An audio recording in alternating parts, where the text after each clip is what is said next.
ವೀಕ್ಷಕರಿಗೆ ನಮಸ್ಕಾರ. ಇದು ಪಂಪಕವಿಯ ವಿಕ್ರಮಾರ್ಜುನ ವಿಜಯಂ ಕಾವ್ಯದ ಚತುರ್ಥ ಆಶ್ವಾಸದ 84ನೆಯ ಪದ್ಯ. ಆ ಪದ್ಯ ಹೀಗಿದೆ. ಅಲರ್ಗಣ್ಣೊಳ್ ಸ್ಮನರ್ದನಕ್ಕುಂ ಎಡೆವೋಪಾಜೋಡೆ ಕಾಮಂಗೆ ಕಾದಲಯಕ್ಕುಂ ಪೆರತೇನೋ ಪಾರದರೊಳ್ ಸಂಸಾರ ಸರ್ವಸ್ವಮಂ ಗೆಲೆಬಂದಿಂಪಿನ ಅಲಂಪನಾರ್ಧ ಸವಿ ಉಂಟಕ್ಕೂ ಸಮಂತಾವಗಂ ತಲೆಯಮ್ಮೂಗಂ ಒತ್ತ ಇಟ್ಟು ನೆರೆವಂತೂ ಉಂತು ಏನವರ್ ಗಾಂಪರೇ. ಇದನ್ನು ಬಿಡಿಸಿ ಹೀಗೆ ಓದಬಹುದು.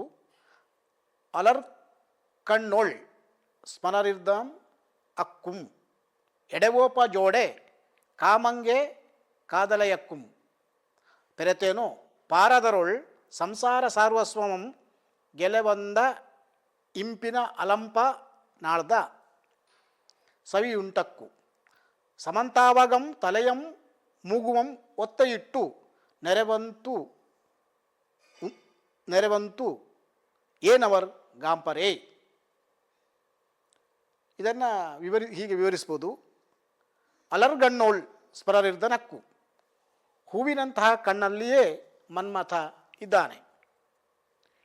ಎಡೆವೋಪ ಜೋಡೆ ಕಾಮಂಗೆ ಕಾದಲೆಯಕ್ಕು, ಎಡೆವೋಪ ಅಂದರೆ ಸಂಕೇತವನ್ನು ಹೇಳುವ, ಜೋಡೆ ವೇಶ್ಯೆ, ಕಾಮಂಗೆ ಕಾದಲೆಯಕ್ಕು ಕಾಮನಿಗೆ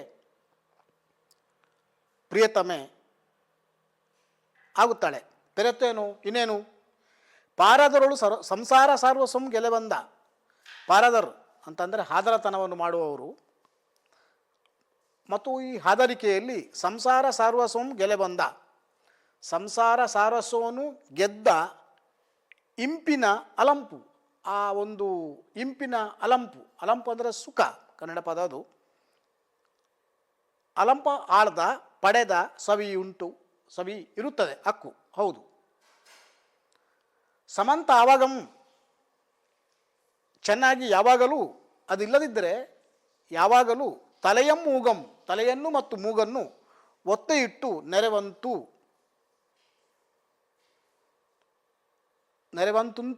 ನೆರೆವಂತು ಉಂಟು ಹಾಗೆ ಏನು ಅವರು ಗಾಂಪರೇ.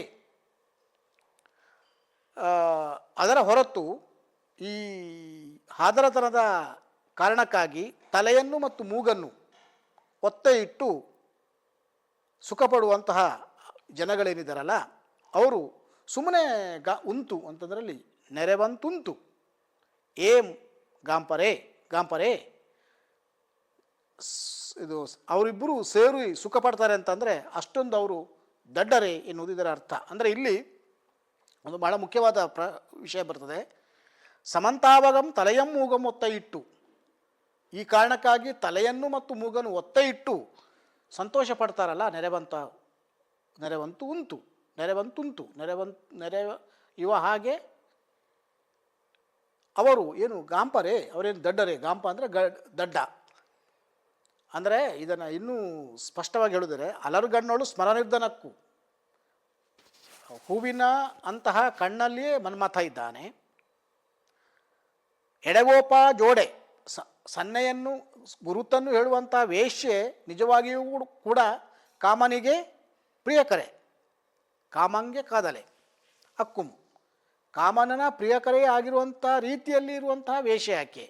ಪೆರೆತೇನು ಹಾಗಿರುವಾಗೇನು, ಪಾರದರಳು ಸಂಸಾರ ಸರ್ವಸ್ವಂ ಗೆಲೆಬಂದ ಇಂಪು, ಆದರ ಮಾಡುವುದರ ಮೂಲಕವೇ ಸಂಸಾರದಲ್ಲಿ ಸರ್ವಸ್ವವನ್ನು ಪಡೆಯುವಂತಹ ಒಂದು ಸುಖ, ಸವಿ ಉಂಟಕ್ಕು, ಅದರಲ್ಲಿ ಒಂದು ಸವಿತನ ಇದೆ. ಅದಲ್ಲದಿದ್ದರೆ ಸಮಂತಾವಗಂ ತಲೆಯಂ ಮೂಗಂ, ಅದಿಲ್ಲದಿದ್ದರೆ ಯಾವಾಗಲೂ ಕೂಡ ತಲೆಯನ್ನು ಮೂಗನ್ನು ಕೂಡ ಒತ್ತ ಇಡುವಷ್ಟು ಗಾಂಪರ ಇವರು ಅನ್ನೋದು ಇಲ್ಲಿಯ ಸ್ಥೂಲ ಅರ್ಥ. ಇಲ್ಲಿ ತಲೆಯನ್ನು ಮೂಗನ್ನು ಒತ್ತು ಇಡುವುದು ಅಂದರೆ ಏನು ಅಂದರೆ, ಹಿಂದೆ ಹಾದರತನವನ್ನು ಮಾಡಿದರೆ ಅಂದರೆ ಅನೈತಿಕ ಚಟುವಟಿಕೆಯನ್ನು ಇಟ್ಕೊಂಡಿದ್ದರೆ ಗಂಡಸಾದರೆ ಅವರ ತಲೆಯನ್ನು, ಹೆಣ್ಣು ಆದರೆ ಅವರ ಮೂಗನ್ನು ಕತ್ತರಿಸ್ತಿದ್ರು. ಹೀಗೆ ಶಿಕ್ಷೆ ಕೊಡುವಾಗಲೂ ಕೂಡ ಅದನ್ನು ಮಾಡ್ತಿದ್ರಂತೆ. ಅಂದರೆ ಈ ವೇಶ್ಯಾವಟಿಕೆಗೆ ಬರ್ತಿದ್ರಲ್ಲ, ಅವ್ರು ಯಾಕೆ ಬರ್ತಾರೆ? ಅದರಲ್ಲಿ ಸಂಸಾರ ಸರ್ವಸ್ವವೇ ಇದೆ. ಇಲ್ಲದಿದ್ದರೆ ತಲೆಯನ್ನು ಮೂಗನ್ನು ಕತ್ತರಿಸಿಕೊಳ್ಳುವಷ್ಟು ಗಾಂಪರ ಜನ ಅಂತ ಪಂಪನ ಅಭಿಪ್ರಾಯ ಅಥವಾ ಕವಿಯ ಅಭಿಪ್ರಾಯ. ಅದು ಇವತ್ತಿಗೂ ಕೂಡ ಸತ್ಯವೇ ಅಂತ ಅನ್ನಿಸ್ತದೆ. ಯಾಕಂದರೆ ಇಷ್ಟೆಲ್ಲ ಶಿಕ್ಷೆ ಇದ್ದಾಗಲೂ ಕೂಡ ಅನೈತಿಕ ಚಟುವಟಿಕೆಗಳನ್ನು ಕಡಿಮೆನಾಗಿಲ್ಲ. ಕಾರಣ ಏನು ಎನ್ನುವುದನ್ನು ಪಂಪ ವಿವರಿಸ್ತಾನೆ. ಅದು ಪಂಪನ ಅಭಿಪ್ರಾಯ. ಅದರಲ್ಲಿ ಸಂಸಾರ ಸಾರ ಸರ್ವಸ್ವವೂ ಇದೆ ಅಂತೆ. ಅದನ್ನು ಬೇರೆ ರೀತಿ ಹೇಳಿದ್ರೆ ಕದ್ದು ತಿಂದರೆ ರುಚಿ ಜಾಸ್ತಿ ಅಂತ ಒಂದು ಗಾದೆ ಇದೆ. ಆ ರೀತಿಯ ವಿಷಯ ಇದು ಎನ್ನುವುದು ಪಂಪನ ಅಭಿಪ್ರಾಯ.